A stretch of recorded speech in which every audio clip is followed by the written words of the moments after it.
No tabuleiro complexo da geopolítica, onde o poder e a influência se entrelaçam com segredos e acusações, poucas figuras despertam tanta curiosidade e controvérsia quanto Nicolás Maduro. Sua trajetória, de um motorista de ônibus a presidente de uma nação rica em petróleo, já seria por si só um enredo digno de análise.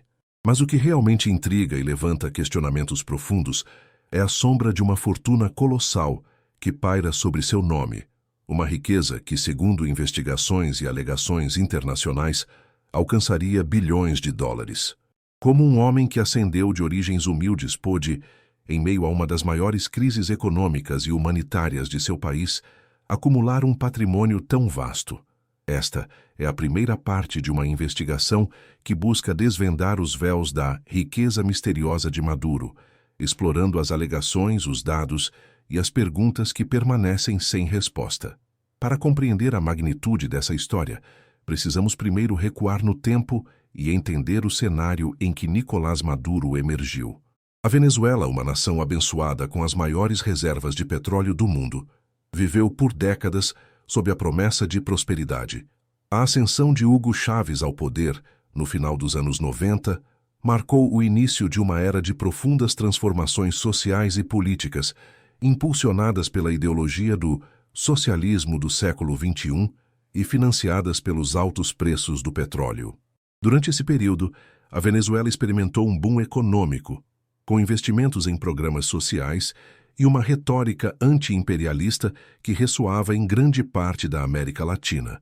Nicolás Maduro, um sindicalista e ex-motorista de ônibus, foi uma figura leal e próxima a Chávez desde os primeiros dias do movimento bolivariano.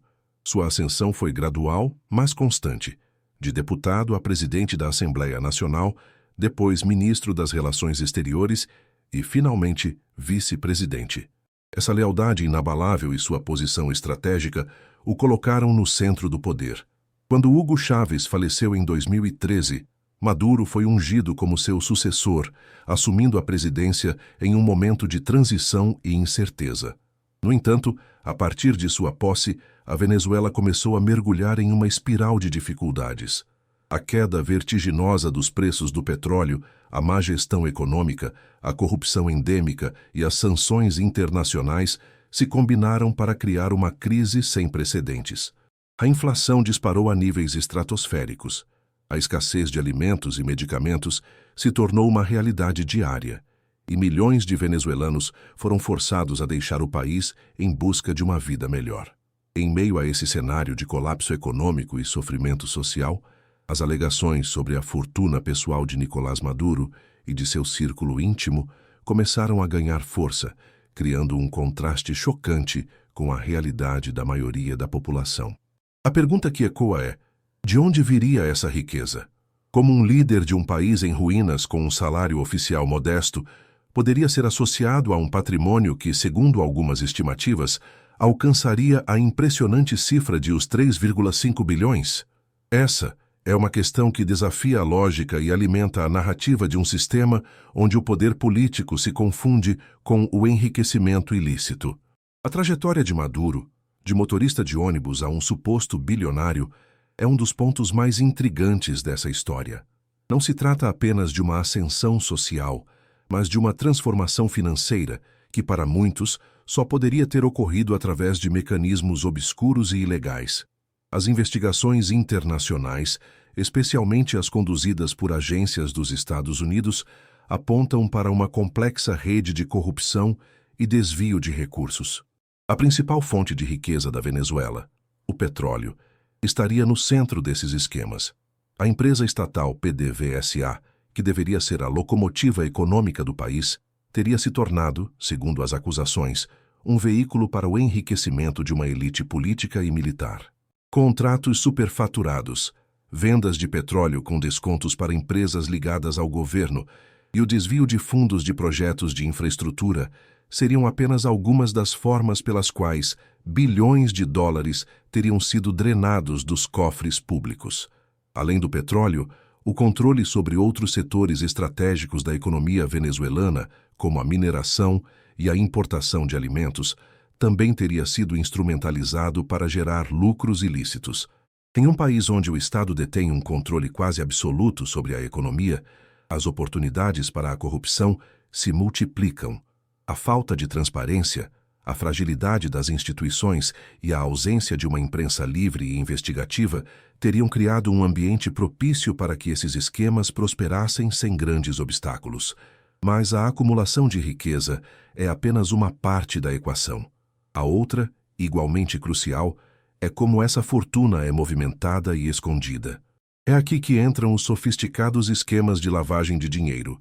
Em outubro de 2025, o FBI teria revelado detalhes de como filhos de Maduro teriam aberto contas bancárias nos Estados Unidos, movimentando capitais de origem ilícita e contornando as sanções internacionais.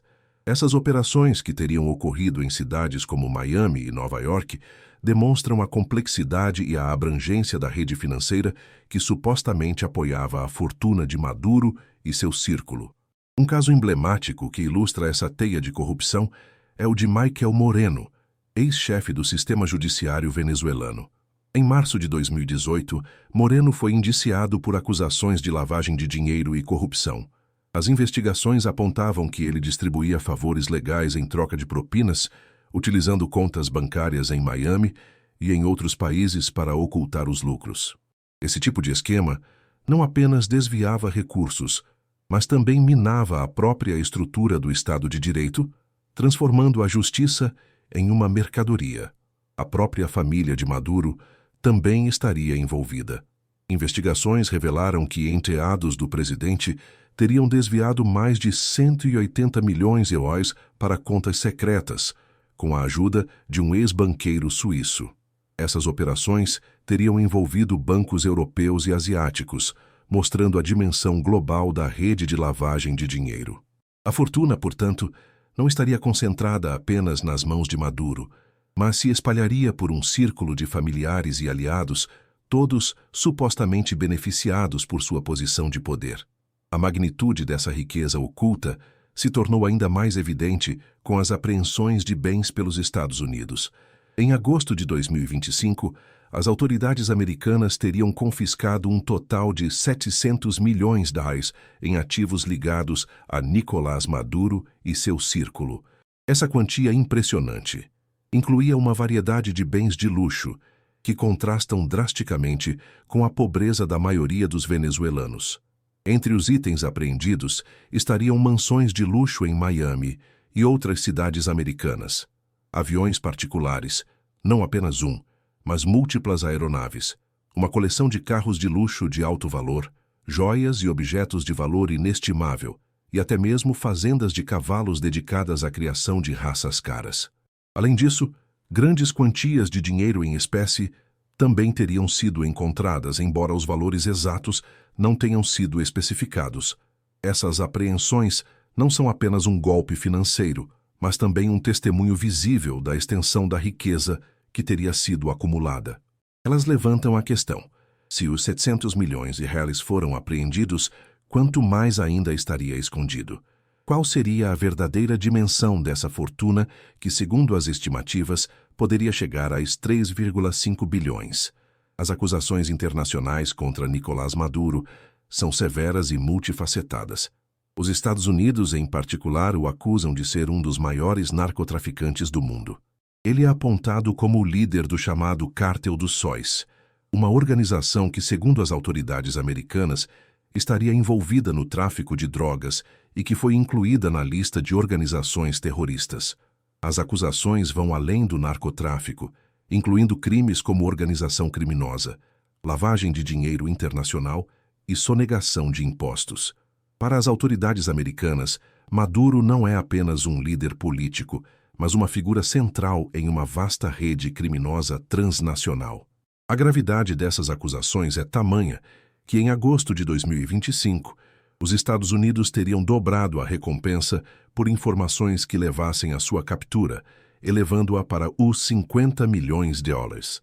Essa recompensa, que inicialmente era de os 25 milhões de dólares, reflete a determinação em levar Maduro à justiça e desmantelar a rede que ele supostamente comanda.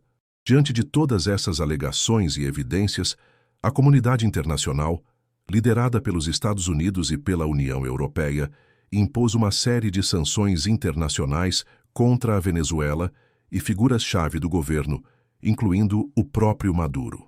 Desde 2015, os Estados Unidos têm aplicado sanções econômicas contínuas, que incluem o congelamento de bens em solo americano e restrições ao acesso ao sistema financeiro internacional. Empresas estatais de petróleo, como a PDVSA, também foram alvo de sanções, visando cortar as fontes de financiamento do regime. A União Europeia também adotou medidas semelhantes, com o congelamento de bens e restrições de viagem para figuras-chave do governo venezuelano.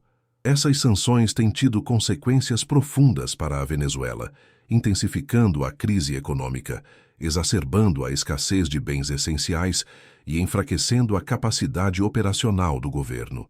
No entanto, o debate sobre a eficácia dessas sanções é complexo, com alguns argumentando que elas prejudicam mais a população do que o próprio regime. Apesar das sanções, as investigações e as apreensões de bens continuaram. Os Estados Unidos, por exemplo, teriam recuperado um total de uns 1,5 bilhão de dólares, equivalente a 7,92 bilhões, em processos relacionados à corrupção até 2025. Essa quantia inclui propriedades, contas bancárias e diversos outros ativos que teriam sido desviados dos cofres venezuelanos. As operações de apreensão são contínuas, indicando que a busca por essa riqueza oculta está longe de terminar. As propriedades específicas identificadas em Miami, por exemplo, incluem múltiplas mansões de luxo e imóveis de alto valor, além de contas bancárias em agências locais. Fora dos Estados Unidos, também teriam sido identificadas propriedades em outros estados americanos, contas em bancos europeus e ativos em jurisdições conhecidas pelo sigilo financeiro. Essa dispersão de bens por diferentes países e sistemas bancários demonstra a sofisticação dos métodos utilizados para ocultar a fortuna. A história da riqueza misteriosa de Maduro é um enigma que se desenrola em meio a uma das maiores tragédias econômicas e sociais da história recente. Como um homem que começou sua vida como motorista de ônibus pôde, em meio à pobreza de seu povo, acumular um patrimônio que, segundo as alegações, alcança bilhões de dólares? Quais são os verdadeiros mecanismos por trás dessa fortuna? E o que realmente significa essa riqueza para o futuro da Venezuela e para a geopolítica global? Essas são perguntas que nos levam a refletir sobre a natureza do poder, a fragilidade das instituições e as consequências devastadoras da corrupção. A história de Nicolás Maduro não é apenas a de um líder político, mas a de um homem cuja trajetória se tornou um símbolo de controvérsia e mistério. Esta foi apenas a primeira parte de nossa investigação sobre a riqueza misteriosa de Maduro. No próximo episódio, mergulharemos ainda mais fundo nos detalhes dos esquemas de lavagem de dinheiro, exploraremos as conexões internacionais dessa rede e analisaremos o impacto dessas revelações no cenário político global. Se você busca desvendar os véus da verdade e entender as forças ocultas que movem o tabuleiro global, então este é o seu lugar. Deixe seu like para que mais pessoas possam ver o que está por vir e junte-se à nossa comunidade de investigadores. A verdade, muitas vezes, está escondida à vista de todos. Para não perder a parte 2 desta série e continuar a desvendar o que muitos preferem manter oculto, inscreva-se em nosso canal agora mesmo e ative o sininho. Juntos continuaremos a buscar as respostas.